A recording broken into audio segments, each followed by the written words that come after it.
It was supposed to be a typical Friday night at the mall with my friends. Just some innocent fun. Little did I know, it would turn into a nightmare that would haunt me forever. As the sun dipped below the horizon, casting eerie shadows across the parking lot, we made our way into the dimly lit mall. The usual bustling crowds had disappeared, leaving only the echo of our footsteps bouncing off the walls.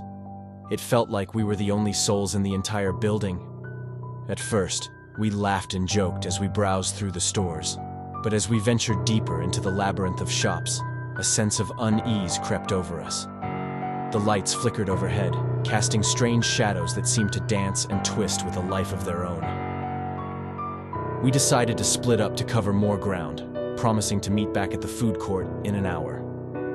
As I wandered alone through the deserted corridors, I couldn't shake the feeling of being watched. Every creak of the floorboards, every rustle of clothing, sent shivers down my spine. I passed by a clothing store with its racks of clothes swaying gently in the breeze from the air conditioning vents. But there was something off about the mannequins standing in the window display. Their glassy eyes seemed to follow me as I walked by, and I could have sworn I heard them whispering to each other in hushed tones.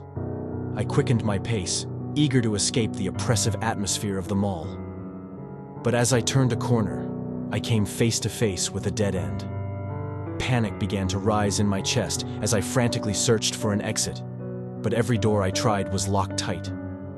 I felt like I was trapped in a nightmare, the walls closing in around me with each passing moment. And then, just when I thought things couldn't get any worse, I heard it. A low, guttural growl echoed through the empty corridors, sending a chill down my spine. My heart pounded in my chest as I strained to see through the darkness, searching for the source of the sound.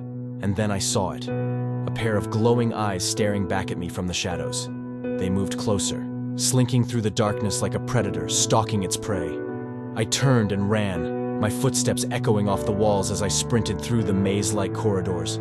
But no matter how fast I ran, the creature was always one step behind me, its hot breath sending tendrils of fear down my spine. I finally burst into the food court, gasping for breath as I collapsed onto one of the plastic chairs.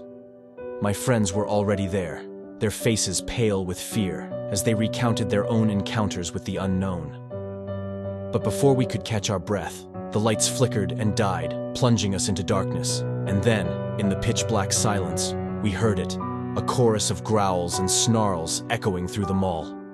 We huddled together, praying for morning to come and release us from this nightmare.